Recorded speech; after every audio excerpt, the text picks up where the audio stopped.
5 days to go, kokoronahan na ang bagong Miss Universe. Bumiyahe na pa El Salvador si Miss International 1979 Melanie Marquez para suportahan ang kanyang anak at ang ating pambato na si Michelle Marquez D. Inamin niyang sobra siyang kinakabahan. Proud daw siya sa sipag, dedikasyon at focus ng anak. Labis din ang kanyang pasasalamat sa Pinoy supporters, lalo't isa si Michelle sa mga leading sa Voice for Change online voting. All out din ang support ng kapwa Sparkle artists ni Michelle, pati na ng GMA executives.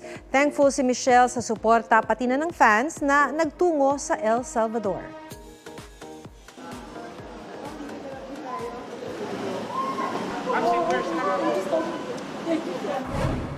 Thank you so much for making the journey across the world to be here. Hello mga kapuso, see you soon!